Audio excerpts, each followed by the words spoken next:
have taken us to where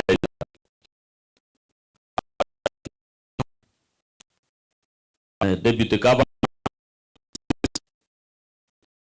members of public service,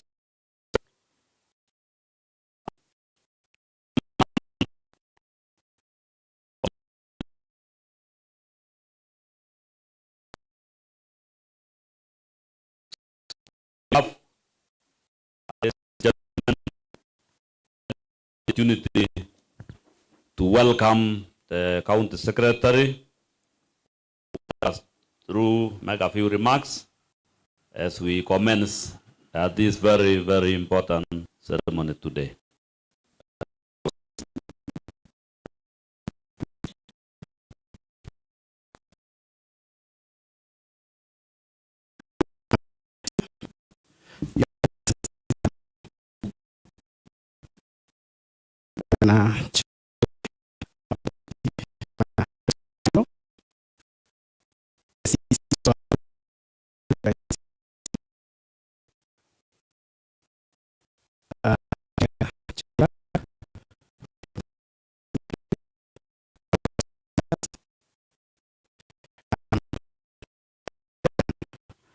Public Service Board and your team, all directors, all staff, ladies and gentlemen, good morning.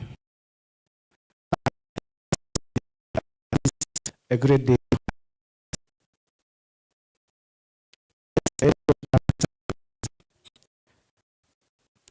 I want to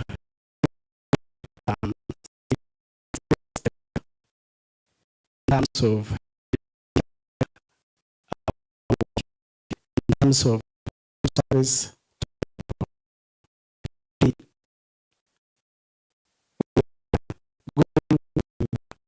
sign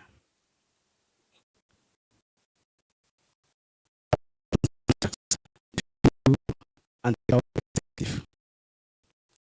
First is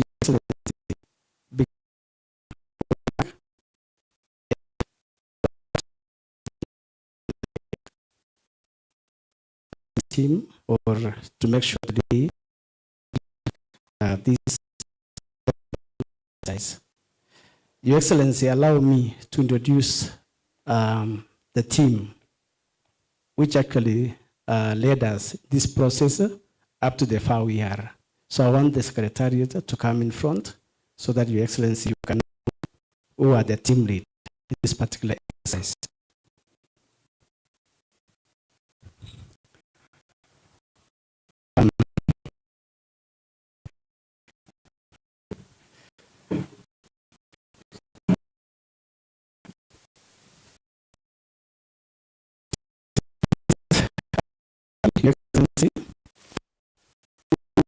As through in this exercise, of course, the team was but this is the Secretariat. So I'll give them a chance to say their names and the position in the Secretariat. Excellency Governor, Excellency Deputy Governor, our Chairman, Jailak, all protocol observed. Nilikuwa nataka recognize Chairman yangu, Your Excellency. Thank you. Officer, Public Service, and e-governance, and I'm also a member of the Secretariat and Chairman of the County Performance Management Committee. Thank you. Good morning. My name is Teacher Andrew, Director of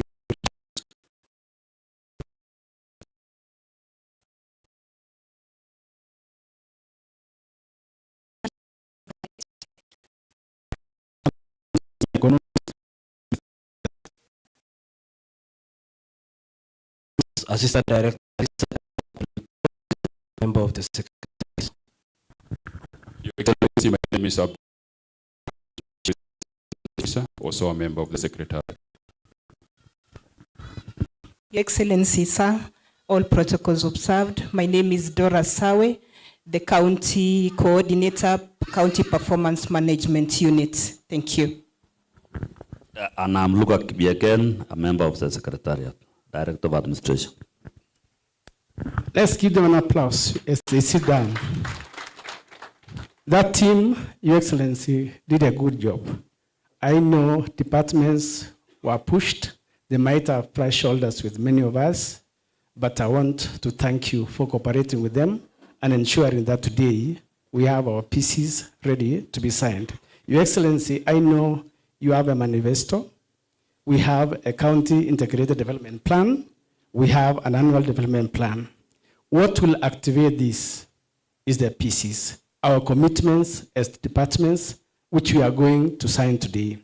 It started with departmental target setting, where we identified the targets, we did consultations, we did negotiations, and finally, we are here. We had vetting.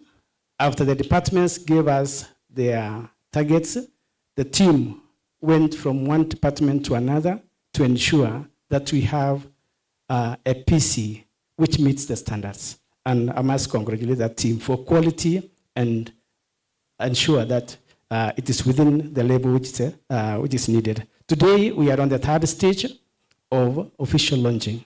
And I want to thank you, Your Excellency, for coming and also ensuring that we are on toes and ensure that today we launch this noble exercise.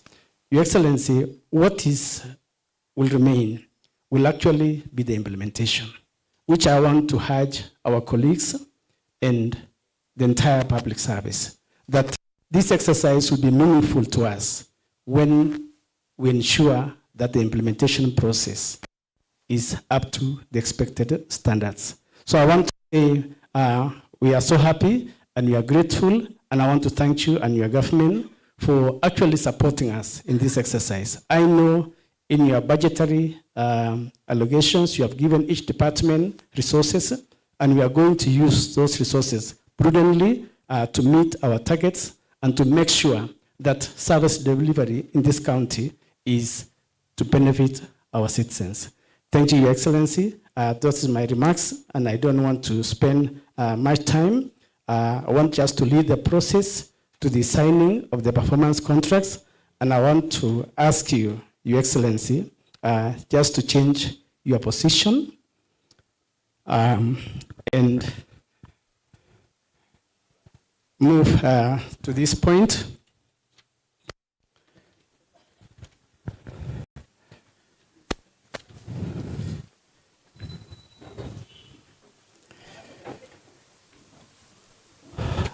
I will ask the respective CCs and the respective chief officers, as the CC makes the commitment with His Excellency the Governor, the chief officers in that particular department stand.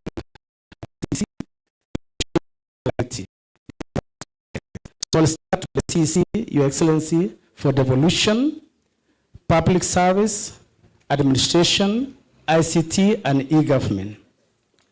I will ask Madam Partrin Benina to move forward.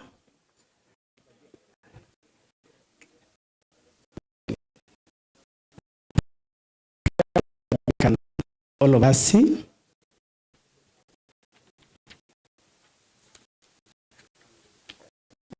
Then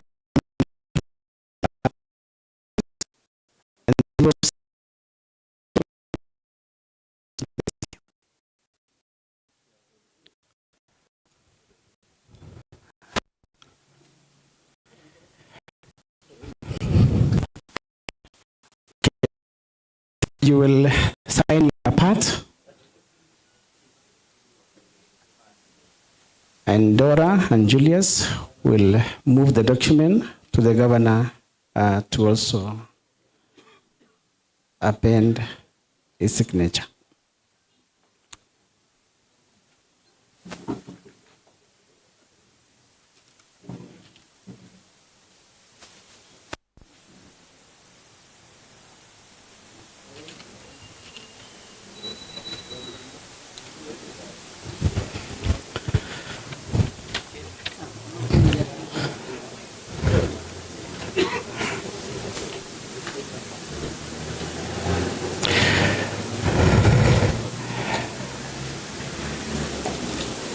Thank you, Waziri. That commitment to delivery of service in devolution, public service, and e-government. Thank you. You can move forward. Give them an applause. Let's give them an applause. Thank you. The chief of staff, you can stand behind them. I agree with the governor and the deputy governor. Thank you so much. Thank you so much.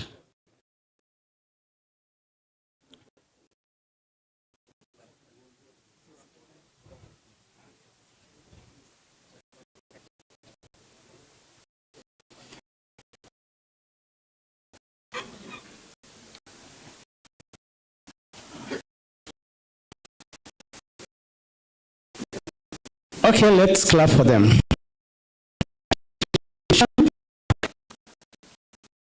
Historic, thank you so much. Next on the line is the CEC in charge of agriculture, livestock development, and blue economy, Madam. The chief of staff in that line.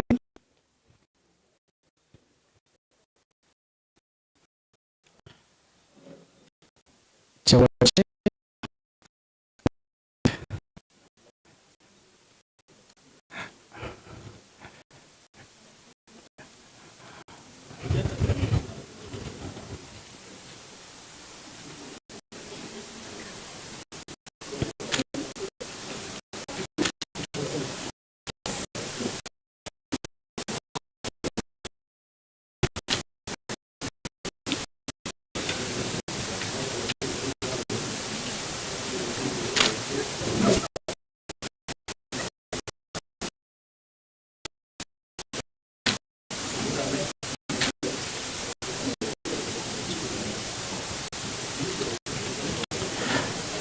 Okay, thank you. You can stand.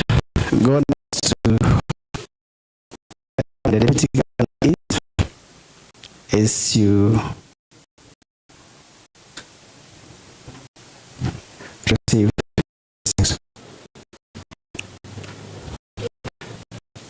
Let's give an applause to that department. Job well done. They are saying this is the department for Baringo.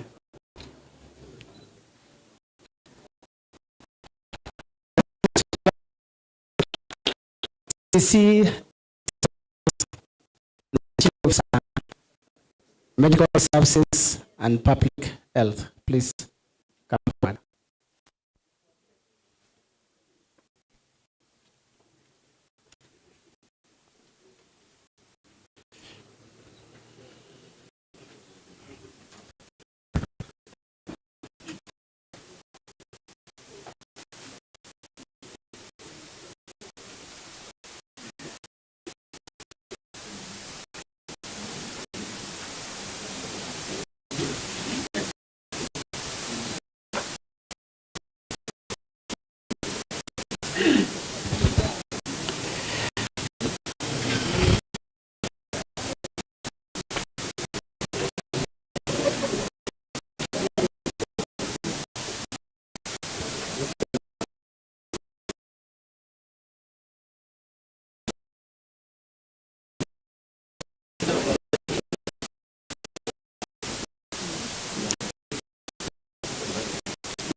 Thank you. You can to where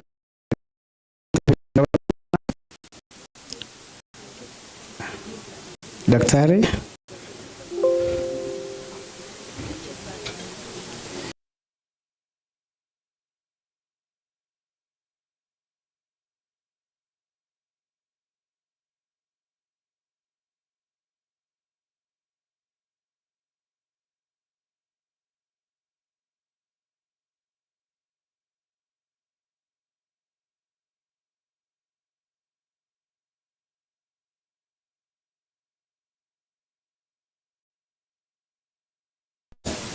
And to the directors and to the entire public service. Waziri Industry, Commerce, Tourism, enterprise development, and cooperative development, come forward with your chief officers.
Okay, was it correct?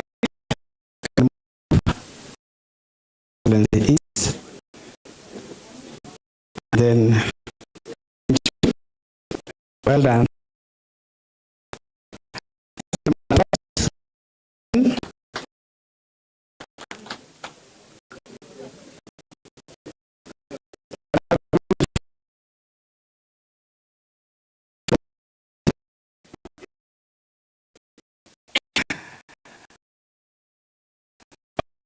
Let's clap for them. Thank you, Department of Cooperatives, Tourism and Industry. CC Transport, Infrastructure and Public Works.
Okay, move forward.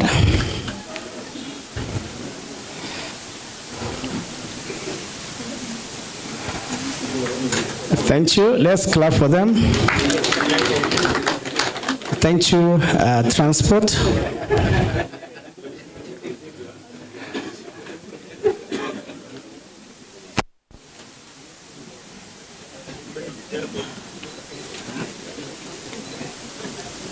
Let's give a hearty clap.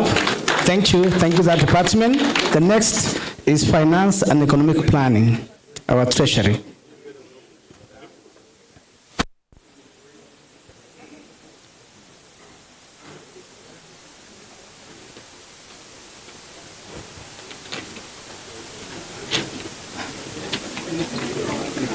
You're doing well, eh?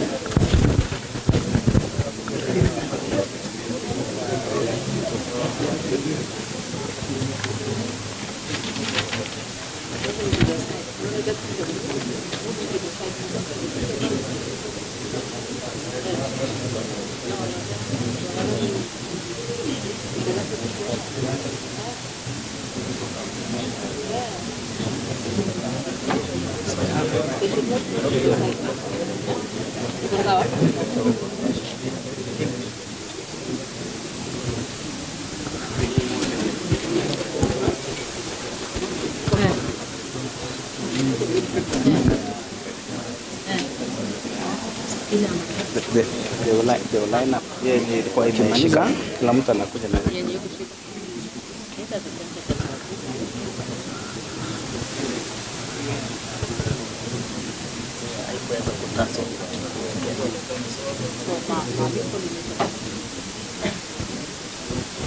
Okay, you can move to where His Excellency is.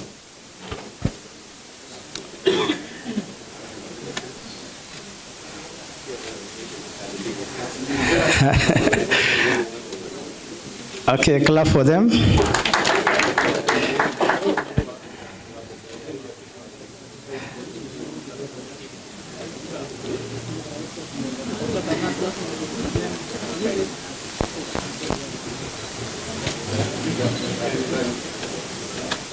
Okay, thank you.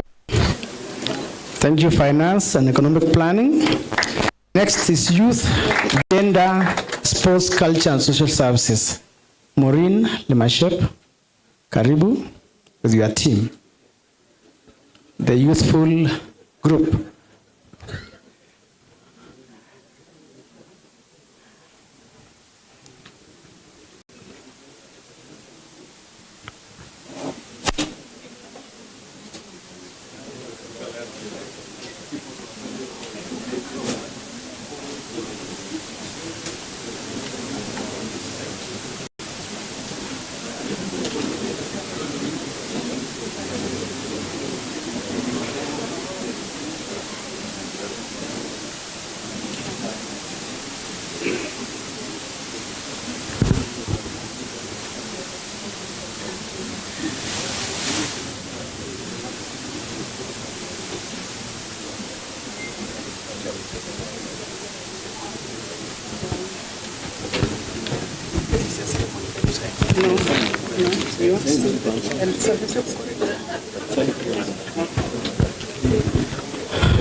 Okay, thank you, Waziri, and your team.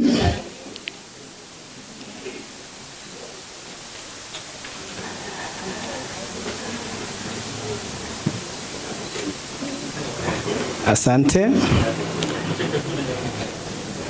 You can have a photo.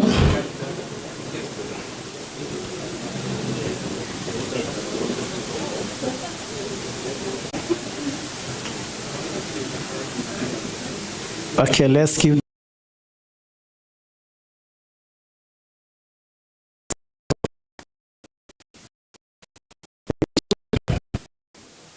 CC lands, housing and urban development. Then as we wait for education and water, we're almost through.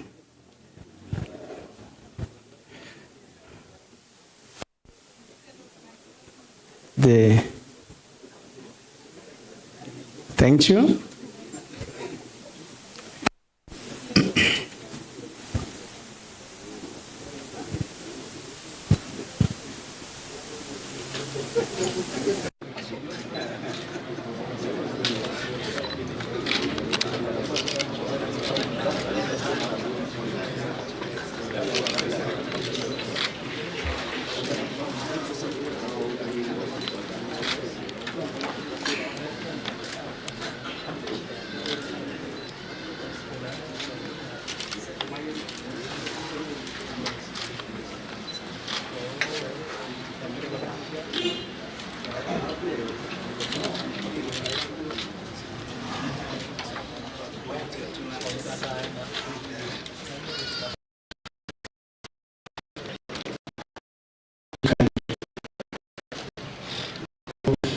Yeah.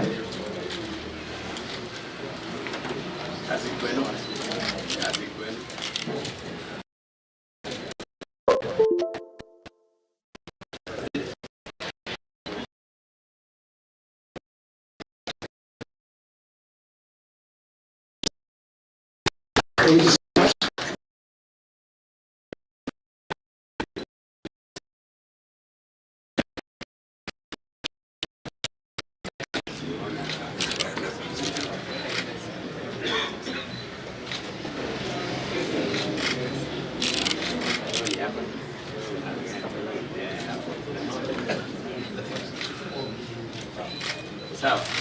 Sawa. Vocational training and library services.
And move forward.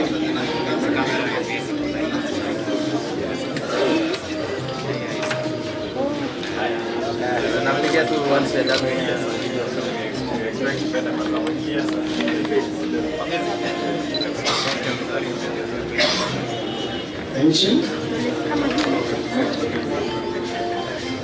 Let's give them an applause as they take that photo. Well done. Thank you, Department of Education, Vocational Training and Library Services. Lastly, but not the least, Department of Water, Irrigation, Environment, Mining and Climate Change.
Okay, you can move forward.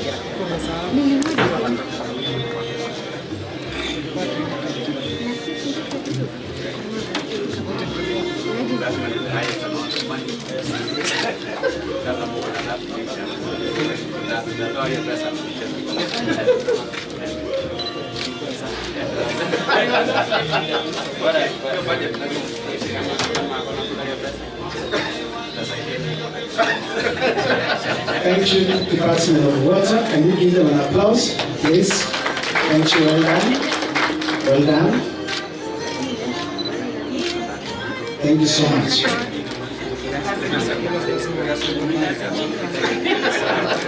I will ask all CCs to just come forward. We take a group performance contracts with the governor so that we can begin the speeches.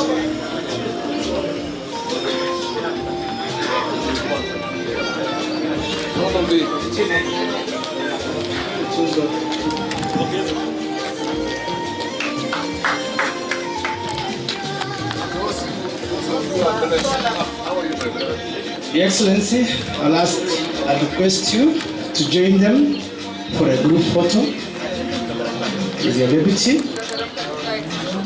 to show solidarity in this particular exercise.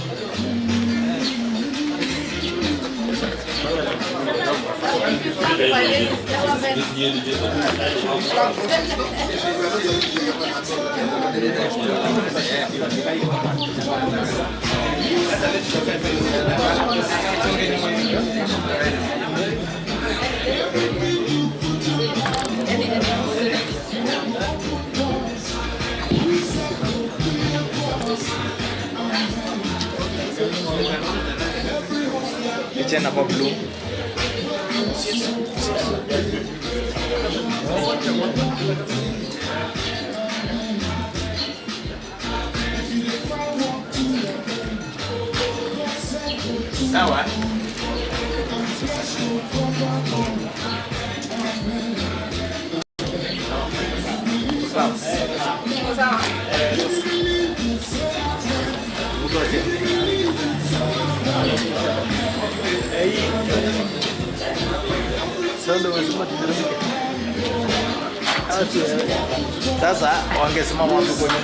You can sit down. Thank you so much, Your Excellency.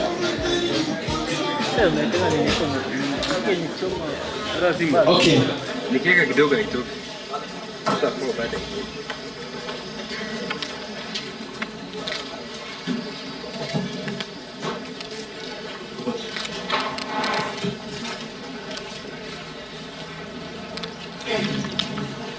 Okay, thank you. Your Excellency, I want to recognize two groups here. We have departmental champions in performance contracting.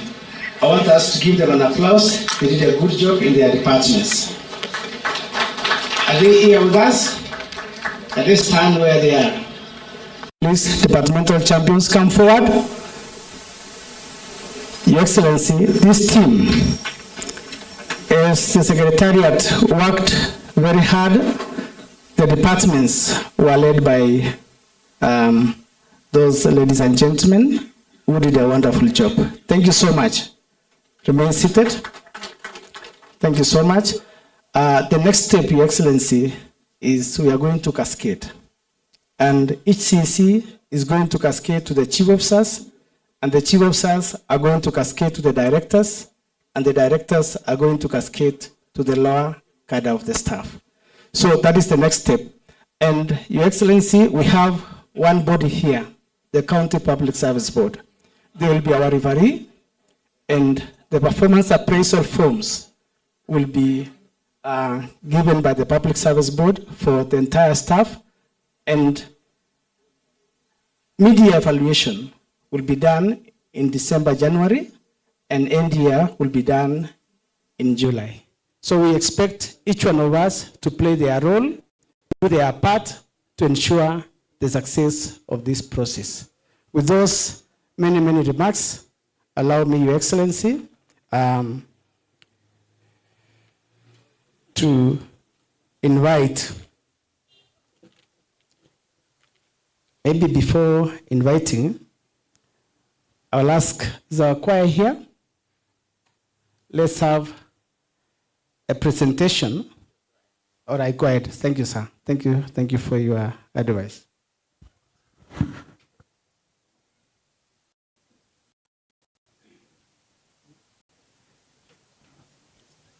Thank you. I'll request Honorable CHEBOI to come forward and make a remark. Karibu. Okay, Your Excellency the Governor, Benjamin CHEBOI, Your Excellency the Deputy Governor, the CECs present here, and the entire departments, officers, good morning. Your Excellency, allow me first of all to keep the apology for the Honorable Speaker for the County Assembly. He is not with us. He has been engaged with some other duties on the CAF issues. They are planning the CASA games, and they have given his apology. Secondly, Your Excellency, allow me also to introduce the members of the County Assembly who are present here with us today. And I will start with the clerk for the County Assembly. The deputy clerk who is representing the clerk to come and just greet CSA because he is the technical person in the other side who are to oversight the document you have signed today. Welcome, our clerk.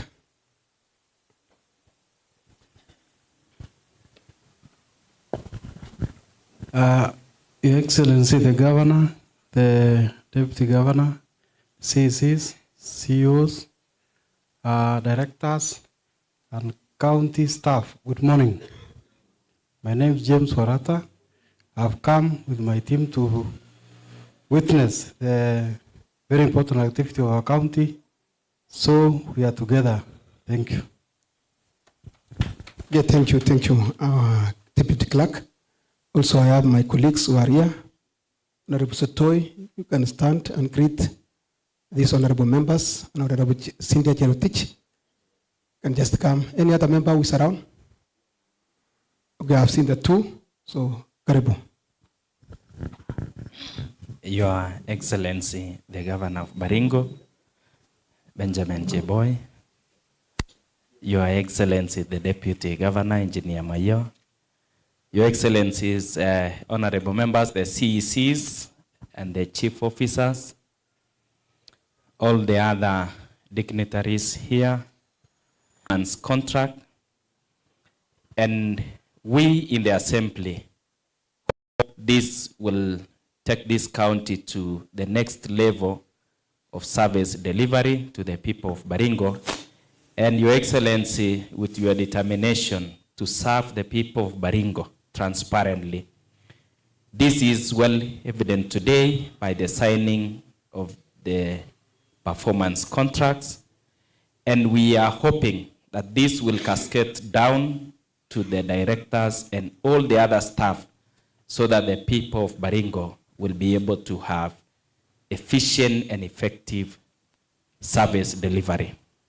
Your Excellency, allow me to congratulate you and the CECs who have signed the performance contracts, and all of us to be charged with the responsibilities of giving service to the people of Baringo. I thank you. God bless us. Okay, Honorable Cynthia. Your Excellency, the Governor, Deputy Governor, CC, CEOs, and people who are here. Ningetaka kuchukua fursa hii kuwapongeza Governor wetu Benjamin CHEBOI kwa ile kazi ambayo leo amefanya. Governor, hii si kitu ya kawaida ambaye tunaona kwa kaunti zingine, lakini nakuambia pongezi. Kitu kingine ambaye nataka kusema. Waziri, mumesaini contract. What you are saying now, watu wafanye kazi. Baringo inawaangalia. Governor ulipeana investigation ya kuwa utafanyia watu wa Baringo kazi. Na najua ya kuwa political future isi mwisho. Tunajua umemaliza hii ya governor ama itaendelea kama hii vile watu wameenda kotini, tutaona. Lakini I know that kwako bado unataka mbele. Na utaenda mbele bwana governor kama utafanya kazi mzuri. Na ile kitu nataka kuambia waziri ambaye mko hapa, governor anawategemea. Hii serikali ikianguka, mumeanguka wote. Kwa sababu ni nyinyi ndio tunawategemea na ni nyinyi tunawataka mfanyie watu wa Baringo kazi. Ya mwisho, nawaambia kila mtu afanye kazi yake. Tukiwa pale assembly, tutatetea watu ambaye wanafanya kazi yao. Nataka kupongeza health. Health imefanya kazi mzuri. Na kila mtu ameona, hata ukisikia ile kelele inapigwa kwa sababu kazi inaendelea. Ile department zingine ambaye mnajua mnagusa maisha ya wananchi, kama roads, kama water, tunataka mfanye kazi. Hiyo ni ombi langu na nataka tufanye kazi Wale watafanya kazi, tutaendelea mzuri. Wale watafanya kazi, mbele tuko kunyoroshana. Asanteni. Asante Mheshimiwa. So, Your Excellency, allow me to thank you for organizing and making a roadmap for implementations of the activities in this county. I want to thank you for proving that we can do something through having something to gauge on the performance of our departments. Your Excellency, I am not going to congratulate the members who have signed this performance contract today, but I want to wish them the best. They implement what they have signed today. I want to wish you good luck as you implement that performance contracting. As the chair of the devolution, Justice and Legal Affairs, I'm cross-cutting. The department is cross-cutting all the departments. And our main objective is to see to it that the devolution is implemented to the lowest level. And Your Excellency, I will be going through what they have signed today so that I learn whether we have actually have a knowledge or we have directives from the departments to default the activities to the lowest level. Your Excellency, I know we are now going to 15 years after passing the Constitution of 2010, which creates this devolved government, and we have not achieved because we have many departments which are doing activities which is for national government. I want to request the CECs today that they implement what belongs to us, the default government. We need to put all our efforts to make sure that in every department we have implemented activities to the lowest level of our activities or of our department. You see, Your Excellency, we are at what level? We have the water administrators. We don't have the officers in those offices. We have not reached the level of village governance. That is the village level, which we need to have the village elders, the village admin. We, in all departments, the agriculture, which is the backbone, the economy of this nation, we have not actually reached the water level. We don't have the water officers in those level. The revenue also has a lot of deficit in the UHR, and we know if we will not improve on the revenue collection, the revenue base, we will not achieve anything. For these departments to achieve what they have signed today, we need to have resources, and these resources will only come through the work of the treasury. The treasury should make sure that we have the maximum collection of revenue. What do I mean by saying the maximum collection of revenue is to create different various venues on how to collect this revenue, to have the HR, those people to collect the enforcement officers, the revenue collectors, and also the Department of Lands. Your Excellency, since 2013, it is actually the last time we collected the revenue on the site of lands is during the local authority, the government, the previous government of local authorities. Your Excellency, we know that we have not collected maximally on the site of land. I want to request the Department of Land to make sure that the transfer of plots, they keep the public the allotment letters or the title deeds to make sure that all plots which is being contracted within this county are have the plans and signed and paid for, so that we get maximum revenue. Your Excellency, there is different ways of getting this money. If we can end the transfer of plots in just one center, like just one sub-county like KABARNET, for instance, or Mogotio, I know we will get enough money. But since 2013, we have not collected those money, Your Excellency. So, Your Excellency, with that few remarks, I want to wish all these CCs with their colleagues, the subordinate staff in those departments, the best. And I want to request Your Excellency to create a roadmap for now to add the HR, the human resource, especially on departments which look at the developments of this county.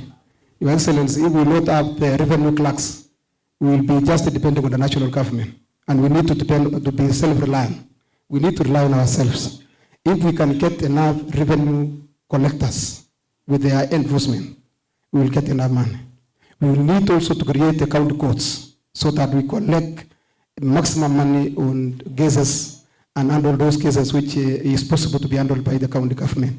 Your Excellency, we have been also using a lot of money on court cases. Your Excellency, we have other alternative way of handling of conflict resolution. We can have the HAS so that we solve this conflict without going to courts. Your Excellency, we want also to minimize the expenditure, the expenditures which has no impact on the development, Your Excellency. By saying so, Your Excellency, most of these vehicles, we need to have vehicles running towards achieving something, not running because of leisure or because of tourism, Your Excellency. We have been seeing many of the vehicles of Baringo County running annually without good management. Also, we need the transport sector to have a good management on the vehicles. We should also have fuel flowing. We should have fuel throughout so that, Your Excellency, we can maximize the use of machineries that we have. You know, Your Excellency, we have many machineries, especially the Department of Transport, which is not maximized used, Your Excellency. Your Excellency, you know, when you can see a dozer doing work for almost 7 days in a month. What does that mean, Your Excellency? Because there is no fuel, because there is no mechanic to service it. So most of this document we have signed today will only be achieved if the blowing of fuel will be continuously. The officers to service the machineries will be enough. We need to add more. Those officers I add, it is only one. So, Your Excellency, if we depend on one officer to service all these machineries, it is actually, we are actually critical. And so you need to add more officers to do mechanical work. Your Excellency, with that few remarks, I want to wish them good luck as you implement those documents you have signed today. I'll be there supervising you people, and I'll be with you in daily implementation of those documents with my colleagues of the County Assembly. All departments, you have the chairs, and your chairs also will be following you. But the Committee for Justice, Cohesion and Legal Affairs, Devolution, we will be cross-cutting. We will be inviting you every now and then. We will also, Your Excellency, we have also a plan to make sure that we know who is who in this county, who is in which department. In every shilling that is paid somebody, is he adding any value to this county? We need to know. Your Excellency, with my CEC, we have talked, we have discussed some issues. We need to know the HR status of this county with their output. Whether we have invested on the right people, we have invested on the right department so that we get the output of every shilling that we put in. So, Your Excellency, I want to congratulate you for starting this signing of contractual performance contract, and I want to wish you the best so that those documents be implemented well. Thank you. God bless you. Thank you from the Your Excellency. One of the teachers was telling me this is a good start. Contracting on the other side so that we are reading from the same wavelength. Thank you so much. Because what you know, Your Excellency, is that what gets measured gets done. And that is the motto behind this issue. So allow me to, Your Excellency, CSKB, on behalf of the County Public Service Board. Karibu, KB.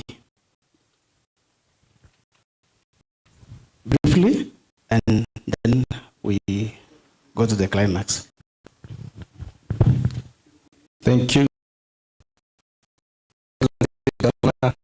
Deputy Governor, Mawaziri, CEOs, and all protocols observed. Good morning. Actually, I'm standing so that I can welcome the chairman of the board to make some remarks as we recognize the members of the board. So before I proceed, my colleagues in the board, please be upstanding.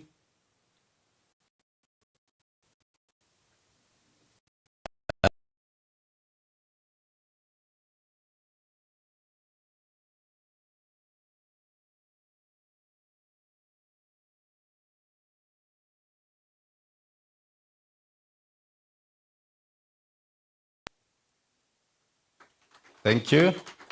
Next is Commissioner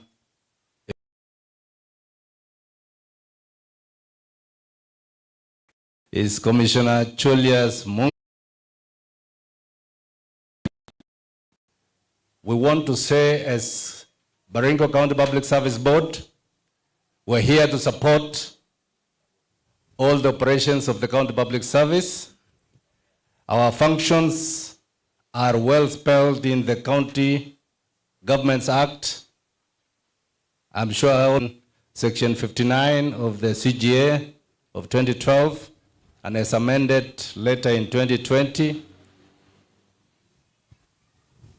The County Secretary has stated that we shall be doing the referee kind of role in this performance management. Yes, it is true. We have a responsibility to ensure that whatever comes out of performance management is rewarded. But I leave that to the chairman to make more remarks. Honour Chairman, sir, your remarks.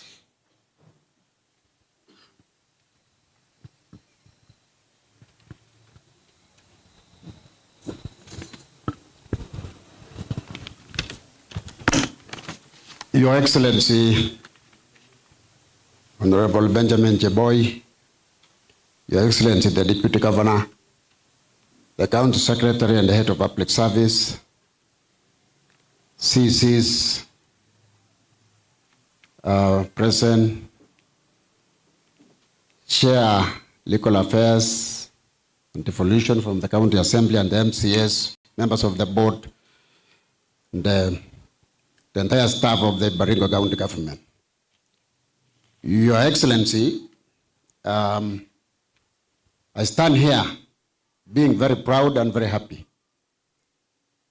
Very happy because the route march that we started about 2 years ago is reaching its climax. The performance management framework was developed 2 years ago by the board in conjunction with the Department of Devolution and the rest of the team that burned midnight oil to complete it.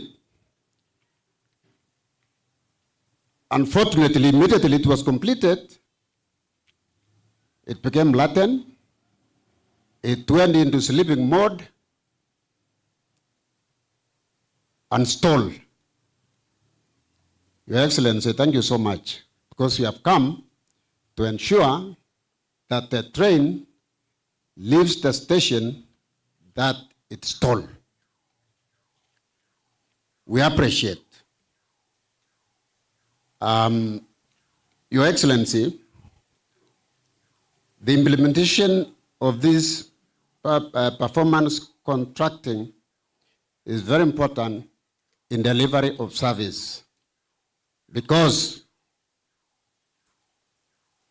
it ensures that there is efficiency, there is effectiveness in service delivery in the county. After all, at the end of the year, there will be appraisals.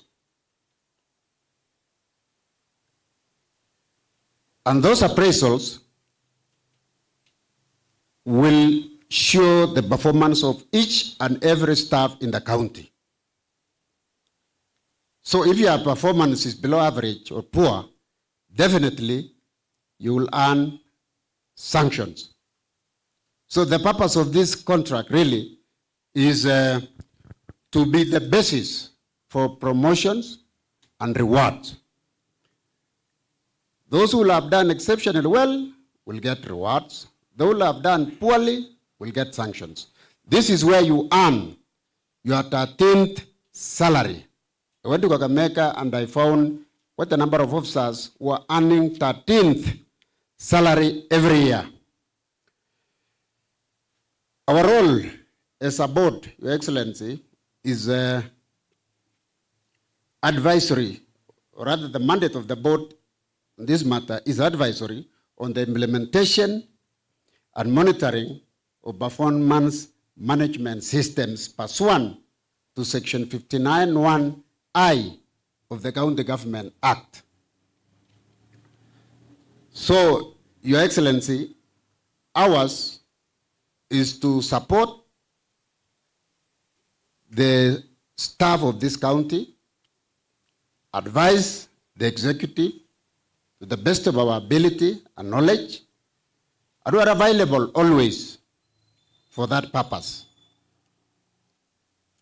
As I said, our role is advisory, so we are available, and every other time we are called upon, we are available. With those few remarks, I say thank you so much. Thank you. Let's appreciate the Chairman, Public Service Board, for those wonderful remarks. Your Excellency, this is also a saga in our mainstream public service. And we expect also cascading of this performance contracting also to the board, especially the CEO to the board. We have Cranbridge Water Services Board.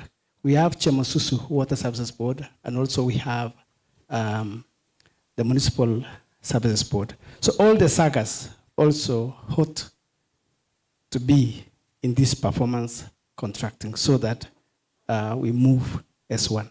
Thank you, Chairman and CS, for those good remarks.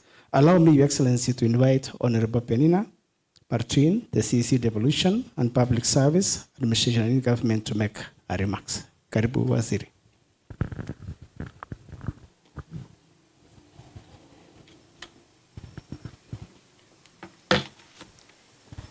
Your Excellency, the Governor of Baringo County, His Excellency, the Deputy Governor,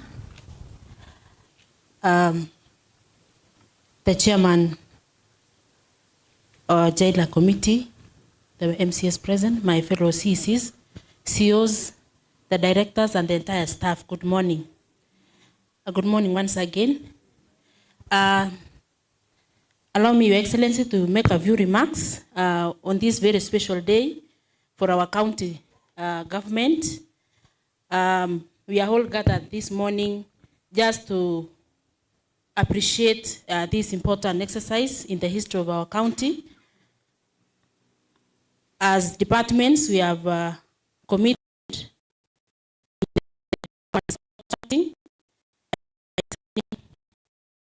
our government. Your Excellency, I want to say we are so proud as a county.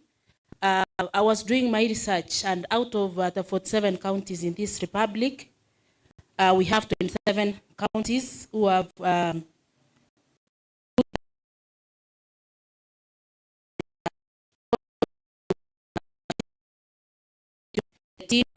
few counties who have already done this noble task.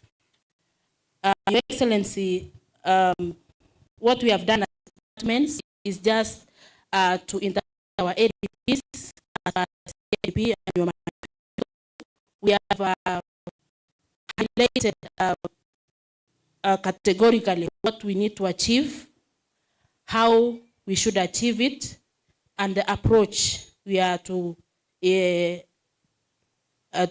approach of reaching where we want to be. We have committed resources that have been appropriated to use economically, increase the profitability, achieve high performance, and bring success to our country.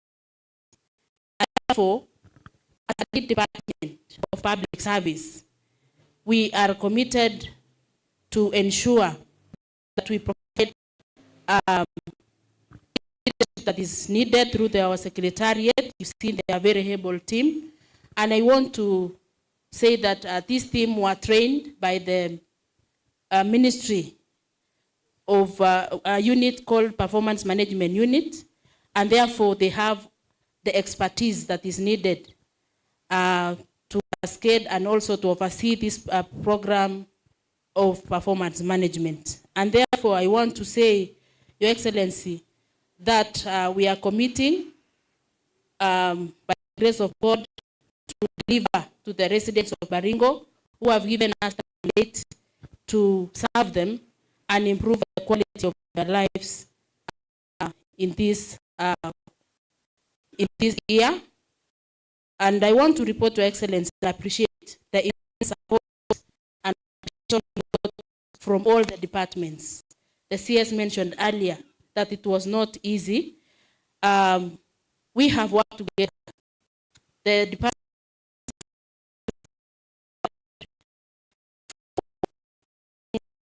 in target setting, the reviews, even the vetting. Until today, we are here to sign a very elaborate document.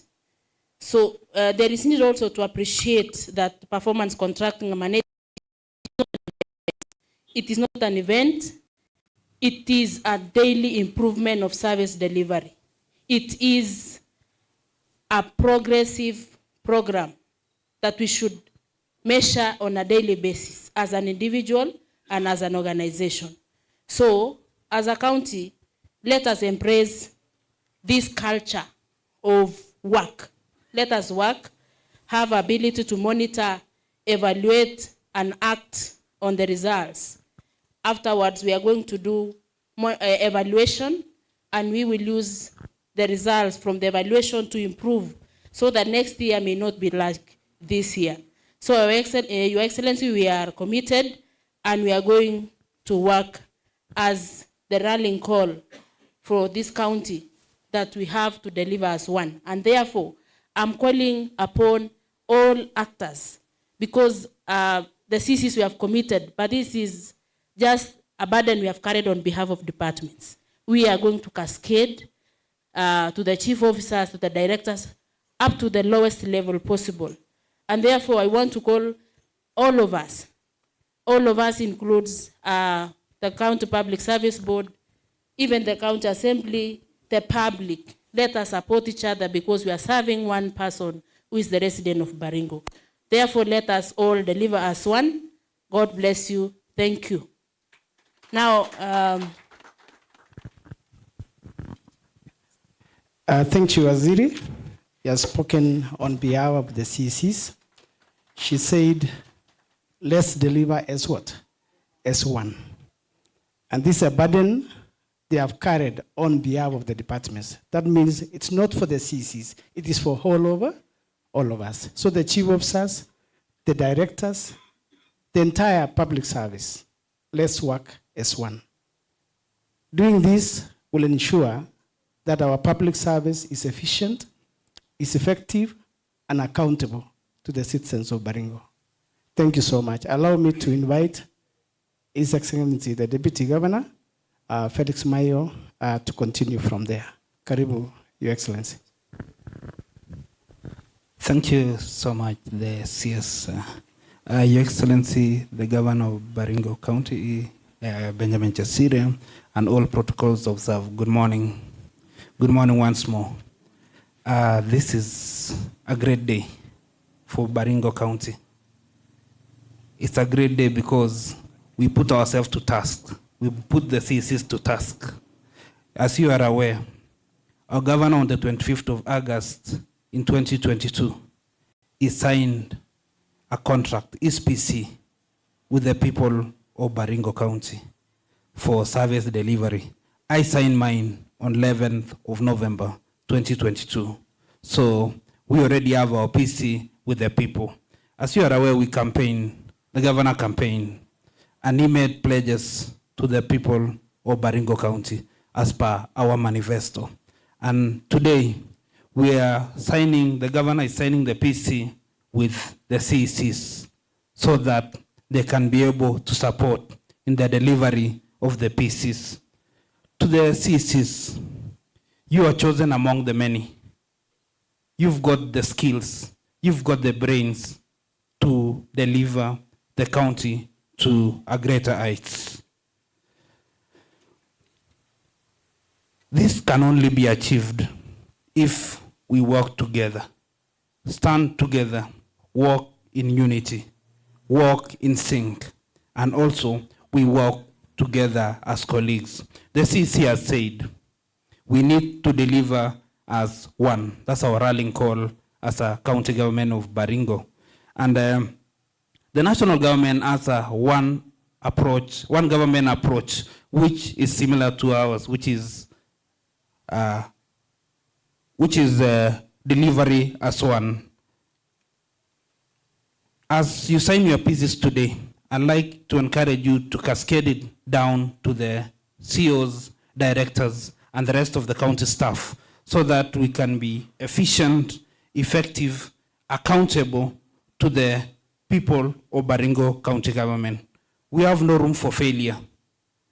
We have no room for failure as a county government. We need to plan well. And also, we need to be deliberate and strategic implementation of our governor's manifesto so that we can be able to achieve what His Excellency Governor promised the people of Baringo. Allow me to quote one phrase by John Jones, which says, "What gets measured gets done. What gets measured and feedback gets done well. What gets rewarded gets repeated."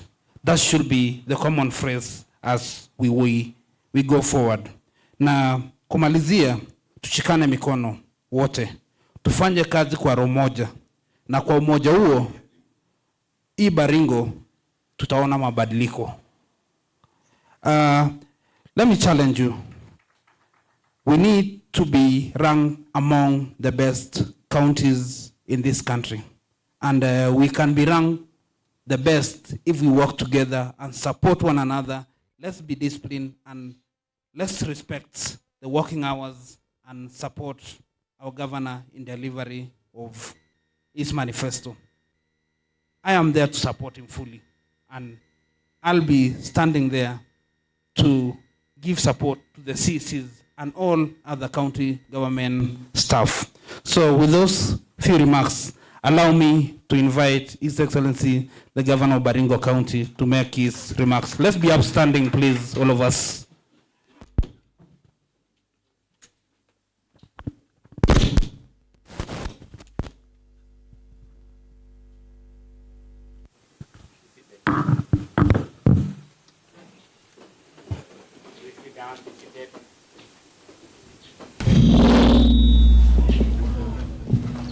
Okay, very good.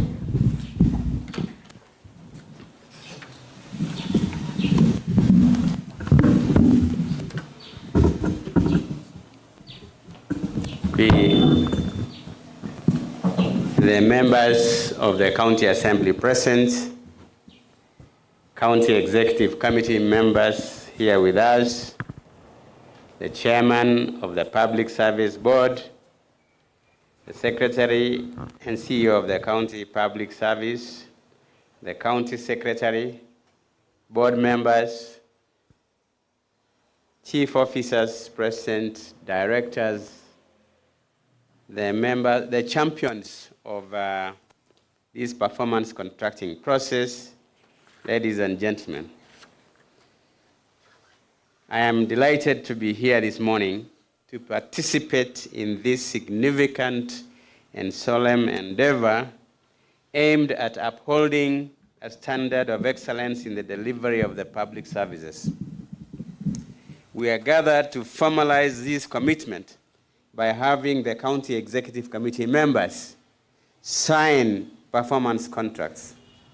Somebody has said we are carrying this burden on behalf of the departments. Yes, you are doing that, but you are carrying it individually as the County Executive Committee members. That burden is upon you to deliver for your department.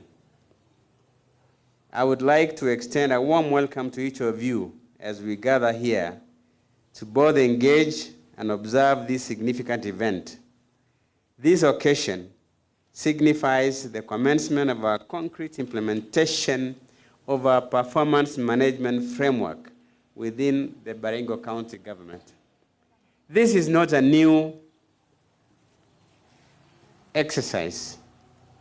We have been signing performance contracts before, even during the first government of Baringo County, which I led.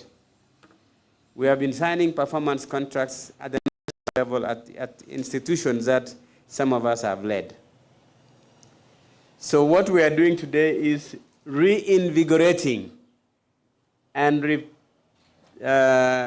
reactivating the performance management framework within this county. And I'm glad that the chair of the Public Service Board said it well, that the train stalled, and now we want the train to move on to reach its destination. As you may all be aware, my election as the governor of Baringo County establishes a solemn agreement with our residents. And I am resolute in my determination to uphold the pledges that I made to the voters as outlined within the development plans that are now officially incorporated into our county integrated development plan. That includes our manifesto, that includes our annual development plans, that includes all our pledges that we made as we are crisscrossing this county looking for votes. As esteemed members of my county executive team, the performance contract you are endorsing and signing today essentially delegates specific responsibilities to you within my commitment to the people of Baringo. I anticipate nothing else than exceptional dedication and performance from each of you. And I just want you to remind you of what is written in the Bible. I'm just paraphrasing one of the verses in the Bible, that tree that does not bear fruit, what happens to it? Inafanyiwa nini? Mti wa matunda ambaye hauzai matunda hufanyiwa nini? Am I the one who has said that? Reverend Kauta is laughing because he has read that particular verse. Hata ng'ombe ambayo haitoi maziwa inafanyiwa nini? Inauzwa, ndio? Ama inapelekwa wapi? Tafakari hayo. And I'm not referring to the CECs alone. I am saying that this is a process that is going to be cascaded from myself to the CECs, to the chief officers, to the directors, to the assistant directors, to the deputy directors, all the way to that person who makes tea for us. Because if we are not able to make tea for us, then we will not think properly. This process is important because every individual who receives a salary funded by the taxpayers and is a component of the government human resource system is obliged to uphold accountability and transparency to the public, aligning with international, regional, and national commitments. Jamani, pesa ambayo tunawalipa kama mshahara sio pesa ya kukupatia wewe uende kujienjoy. This money is paid to you so that you can achieve a specific target. Kama kazi yako ni kupandisha bendera, tunataka kuona kama umepandisha bendera wakati ule unafaa na unaiteremsha wakati ule unafaa. Kama kazi yako ni kufundisha wakulima kuhusu mambo ya kahawa, tunataka wewe uwe hapo ukiwafundisha wakulima kuhusu ukuzaji wa kahawa. You have a duty to deliver on the mandate that you have been given. If you are a doctor, a medical doctor, who is being paid upwards of 300,000 shillings, we want to see what that 300,000 shillings is doing in terms of treatment and offering the best public health services to our citizens. We do not want a situation where we are paying you as a doctor 300,000 shillings na unaenda kuzembea. Every evening you are seated in a clinic somewhere doing your own work and you are referring patients to go to your clinic instead of serving them in the public hospital. We will be putting in place an impact assessment program so that we can ask you, where were CEC wa maji? We have given you a budget of, say, 300 million shillings. Can we see the impact? How many people are getting potable water in their compounds or within the shortest distance? Are our animals able to get water for purposes of producing enough milk or for purposes of getting properly fattened? Are we doing some irrigation so that we can be able to enable people to produce more food? We will be doing an impact assessment. It is not just about performance. Yes, we will assess your performance, but we want to get a documentation of the impact. What is the result of the work that we have given you? Undoubtedly, and I want to congratulate our President, His Excellency, Dr. William Samoei Ruto, who has assumed a pioneering role and established the precedent at the national level in signing performance contracts with his cabinet secretaries. I am dedicated to instilling the performance framework at our county level with merging zeal and focus. I will do my level best to do as much as the president of this nation intends to do, or has put a performance agreement between himself and his cabinet secretaries. This is going to be reflected here. Whatever is demanded of the cabinet secretaries in the other side is being demanded of the CECs here. It is important to highlight that today marks the culmination of training sessions and numerous interactions that have thoroughly familiarized the county executive with the principles, significance, and workings of performance management. And on this note, I would like to thank the Department of Devolution for spearheading this, and to also appreciate the team that's dedicated their time to making this a reality. There is also the departmental champions who did an excellent job in ensuring that this has come to a success. Without you, perhaps we would not have been able to do what we have done here. The subsequent negotiations and vetting of the contract documents being signed today eliminate any possibility of excuses for all of you, given your pivotal role in defining the objectives that you will carry out in the contract. Yes, we did not force on you what you have signed today. It was your single responsibility and duty to familiarize yourself with it and say, yes, this is what I'm signing. You signed what you knew.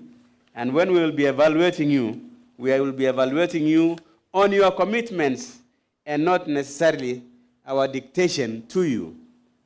Entrenching performance contracting as a performance management tool in this county signifies a substantial shift in approach. I am aware that in the last few years, there was no such performance contract signing for whatever reasons, but I would like to say this.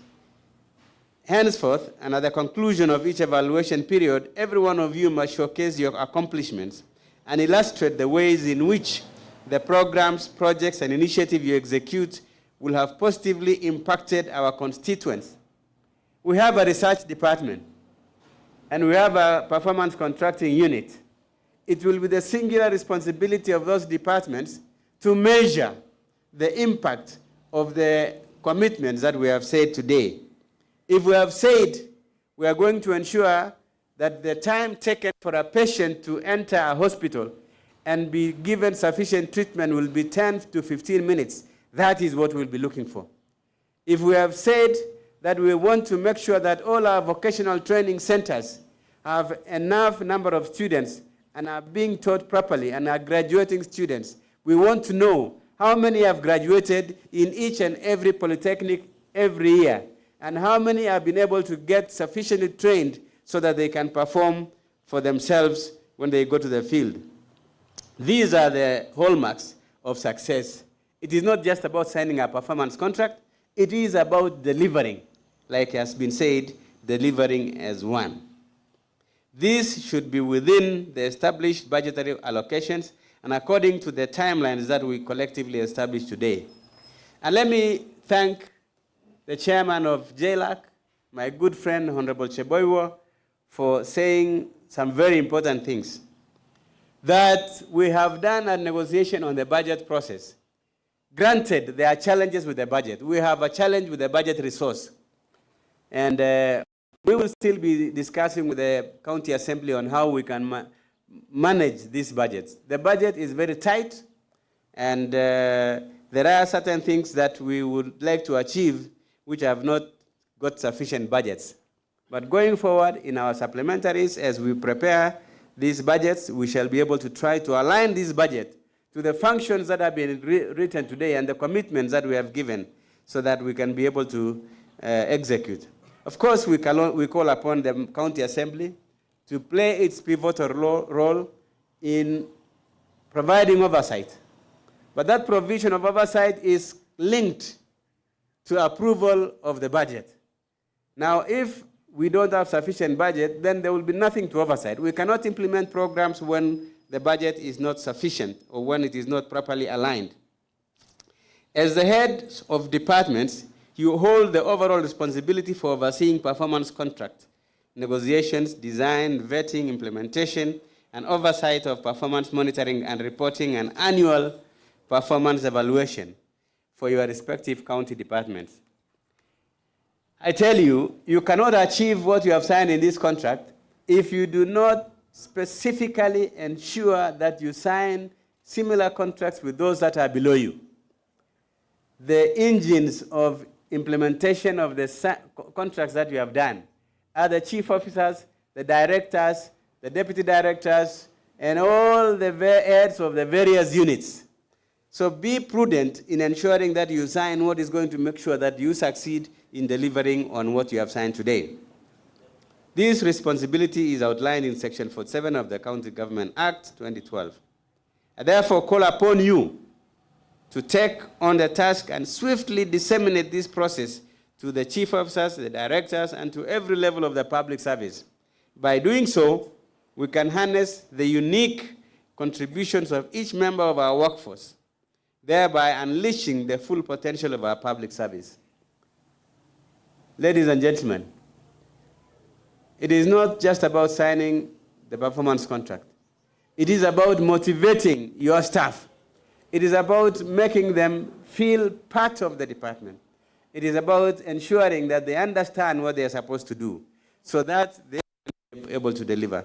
It's about ensuring that they are around and up and about, coming to work in good time, leaving the workplace in good time, providing a report of what they have done.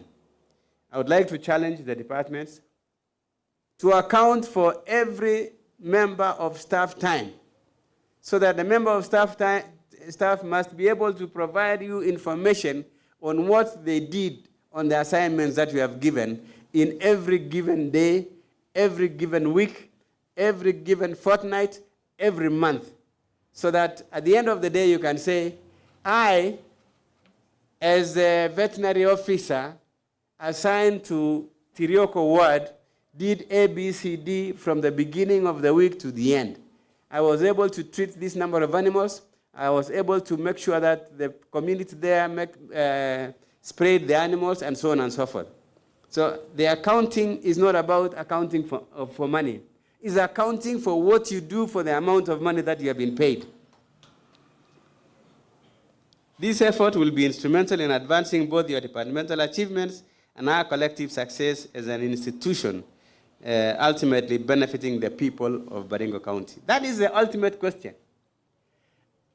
Is the above 6 billion shillings that is assigned to us having any impact on our community?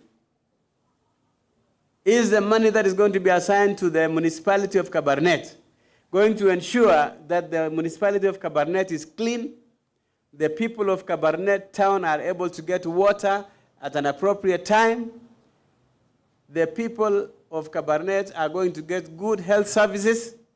The people of KABARNET are properly provided with the services that they so require. Are the roads properly done so that they can be able to reach their places? Are the street lights available so that they can be able to be secure? Are we enforcing the activities that are going on in the market so that the markets, women and men, can sell their produce in a good environment? These are the questions that the performance contract is asking us. Can we be able to do all those? I anticipate that as you communicate this page to our workforce within your respective departments, you will take the initiative to create distinct and robust connections among all involved parties and foster collaboration among your departments. I envision a scenario where we function cohesively as unified entity and deliver as one, as is clearly outlined in our CIDP 2023-2027. I want to add there, we must deliver as one. Tuachane na siasa ya pesenane ya ofisini. Let us not start asking what as so-and-so is doing something for the benefit of so-and-so. Mambo ya mshene, ama churuchuru huko ndani kuongea juu ya mkubwa yako, ama juu ya mdogo wako, ama kufanya maneno yote. Tuache. Let us focus on business. Because our people have not hired us. They have not given us this responsibility to go and gossip. Our people have given us the responsibility to deliver. Mambo ya siasa ya pesanani tuziache. Let us not talk about who supported who or who did not support who during the campaigns. Hiyo siasa liisha, sisi tunafanya kazi kama kitu kimoja. I take this opportunity to direct the Performance Management Unit to promptly initiate the assessment of all officers based on the established targets and to institute an effective ranking system that will offer a performance review for both departments and individual officers by the conclusion of the evaluation period. Ahead of signing the performance contracts for the next implementation cycle, I will ensure that these results are accessible to the residents of Baringo and other interested stakeholders. In conclusion, I hold a strong belief, but perhaps even before I conclude, I have to comment on what the chair of the JLAC, Honorable CHEBOI, said. He said a few things that are important, and I'm very happy that he understands the working of this county. The county assembly are properly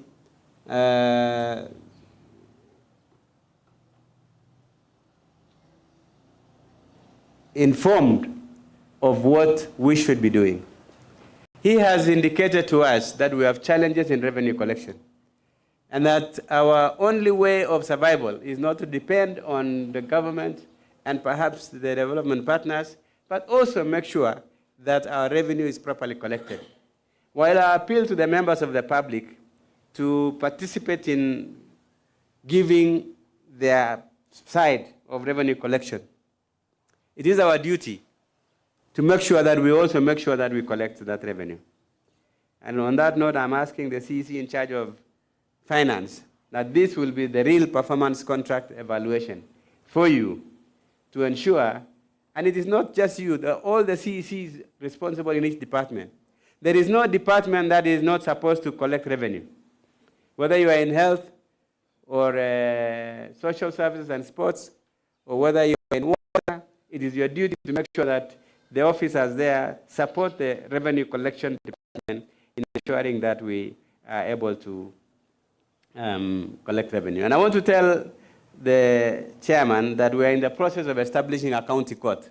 I think we have even identified the venue that the county court will be so that we can be able to ensure that the laws that have been passed by our county assembly and that have been passed by our national government are applied.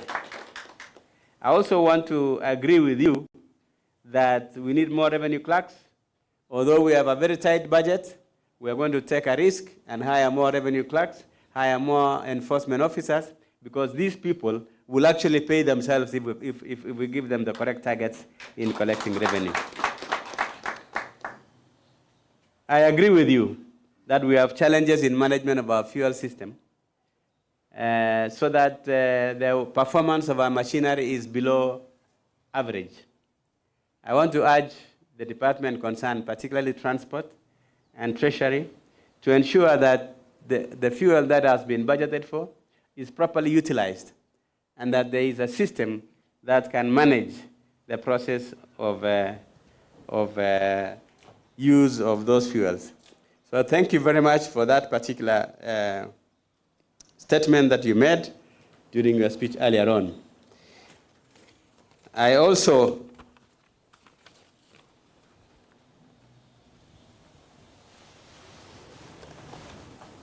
want to say this, that the resources that we have been given are meant for delivery of the services that we are supposed to do, that we have signed today. We have been given budgets. There is importance in being prudent in the utilization of those funds. That means we must run away from seeing the resources that we have been given as if it is our own resources. Mambo ya ufisadi hatutaki. We do not condone any person who is trying to convert public resources into personal use.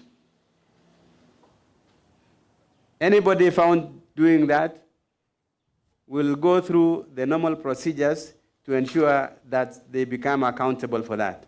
We will not hesitate to ask the agencies that are responsible to take action against you. I also want to say that today we have commenced the process of opening up the roads within this municipality of KABARNET. And I want to commend the Department of Lands for initiating this process and the Department of Transport and Infrastructure. We have provided an opportunity for people to have facilities to do their business. The market, we have created space in the market for anybody who wants to run business in the market. Those people who have been allocated market spaces should go and use the market there.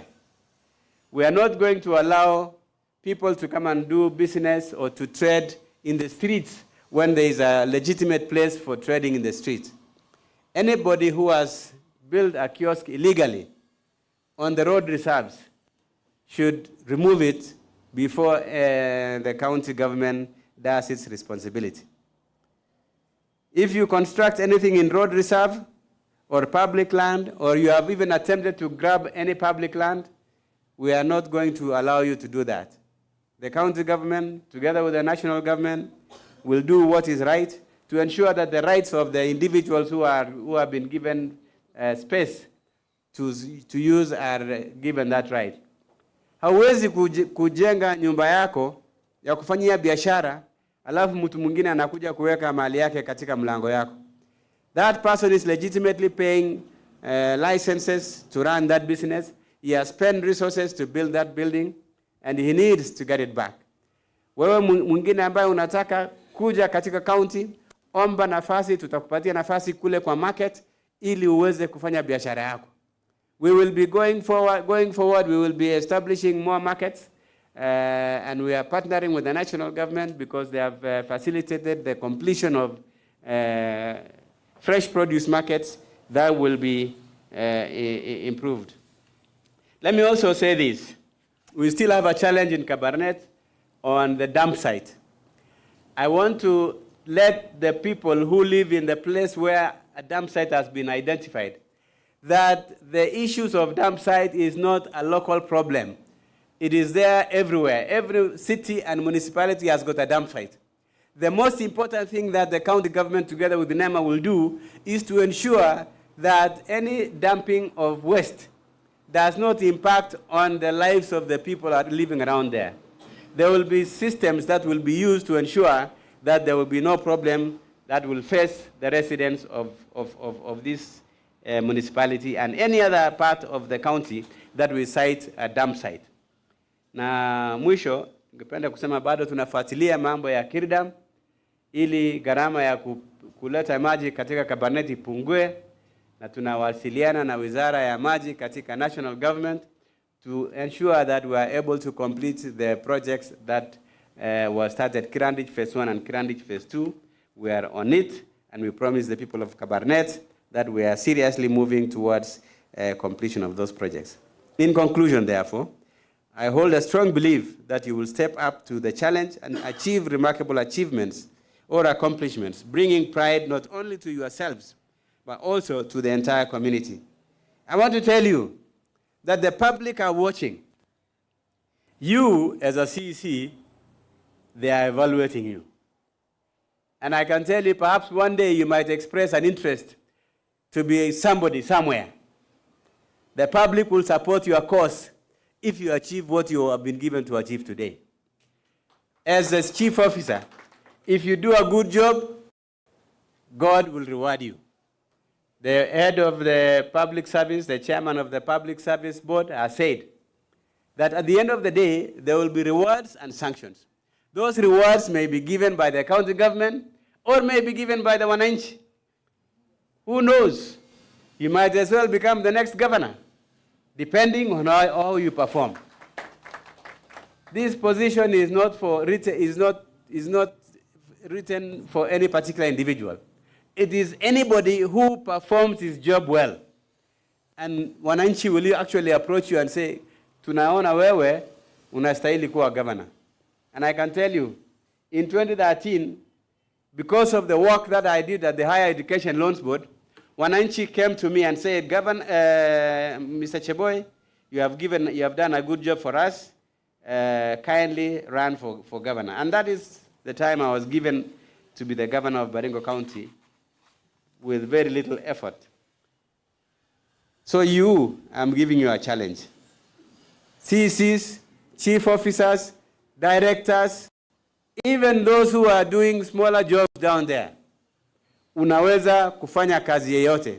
Bora uweke akili yako na nguvu yako na ombe Mwenyezi Mungu akupatie hiyo uwezo ya kufanyia watu kazi. Sijawaambia muingie kwa siasa, si tamu sana. It is not a walk in the park. It is not a walk in the park. But anybody who does a good job is rewarded by the Almighty God. That reward may be for you to get a better health, for your children to excel in school, and for you to become self-reliant. But the bigger reward may be even for you to be given a job in the public service. Your dedication to surpassing the set goals and providing exceptional services to the people of Baringo will undoubtedly be evident, and it shall be rewarded. And I promise you, I shall reward those who do an excellent job. Asanteni sana na Mungu awabariki.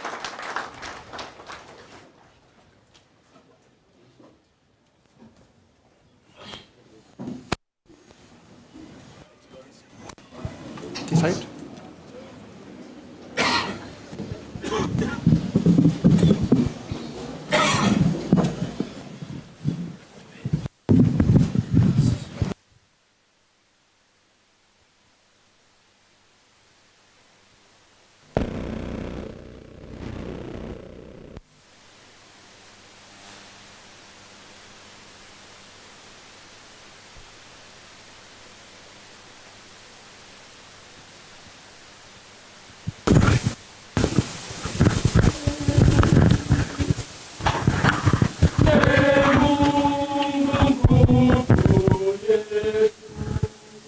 Ilete baraka kwetu.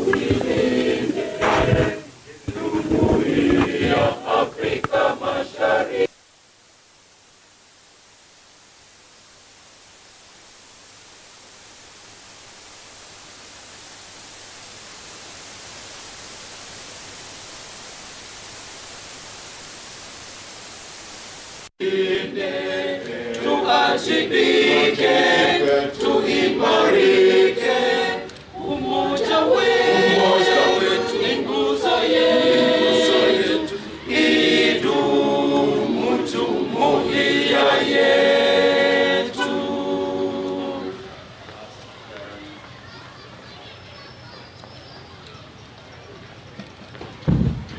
Thank you very much. Mpaka hapo tumefika kikomo ya sherehe yetu ya siku ya leo. Asante sana Your Excellency, asante sana Deputy Governor na wale wote ambao wamehusika.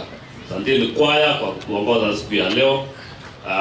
Naomba tufanye kitu inaitwa the grace tukifunga. And now may the grace of our Lord Jesus Christ, the love of God, and the fellowship of the Holy Spirit be with us now and forevermore. Amen. Thank you very much. Wawo, Kiko Somanda, Ulido.